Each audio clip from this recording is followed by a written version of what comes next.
ஒரு எஜுகேட் பர்பஸாகவே நான் கொடுக்கணும், எனக்கு பிஸ்னஸ் தாண்டி ஒரு எஜுகேட் பர்பஸாகவே நான் கொடுக்கணும்னா கூட இந்த மாதிரியான ஒரு ரூல்ஸ்குள்ளே நான் வர்றேன்னாக்கா செபி ரிஜிஸ்டர்ட் ஆகணும் அப்படிங்கிறதுனால உள்ளார அவங்க ட்ராவல் பண்ணுறதுக்கு வாய்ப்புகள் இருக்குது. ஸோ இப்படி மறைமுகமாக பின்னாடி உள்ள எல்லா அட்வைசரையும் செபி ரிஜிஸ்டர் ஆக்கணும் அப்படிங்கிறதுக்கு உண்டான பிளானாக இருக்கலாம் இல்லையா? சார், அட்வைசர்னுடைய ரோலையும் பார்த்துக்கணும். அவங்க வந்து ஸ்டாக் டிப்ஸ் கொடுக்கக்கூடாதுன்னு தான் சொல்கிறாங்க. நீங்கள் கொடுக்குற ஸ்டாக் டிப்ஸ் வந்து ப்ராப்பராக படிச்சுட்டு அதுக்கு வேண்டிய எக்ஸாம்ஸ் எழுதிட்டு அதுக்கு வேண்டிய ரெஜிஸ்ட்ரேஷன் பண்ணி அதுக்குன்னு ஒரு வெப்சைட் வச்சு கம்ப்ளைண்ட் செல்.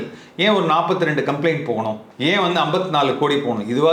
இது வந்து one part of the story. இன்னொரு பார்ட் ஆஃப் த ஸ்டோரி வந்து இன்சைடர் ட்ரேடிங்னு சொல்லுவாங்க. இப்போ நம்ம பேசுகிறது எல்லாமே ஃபின் இன்ஃப்ளூயன்சரை பற்றி பேசுகிறோம். ஒரு சமயம் இந்த ஃபின் இன்ஃப்ளூயன்சருக்கு வந்து ஒரு சமயம் இன்சைடர் ட்ரேடிங்கோட சேர்ந்து பண்ணுற மாதிரி இருந்தது. அவங்களுக்கு ஏதோ ஒன்று கிடச்சிருச்சுன்னா ஒரு ஸ்கொயர் அப் பண்ணுற மாதிரி பண்ணாங்கன்னாக்க பாதிக்கப்பட போகிறது ஜென்ரல் பப்ளிக் தான்.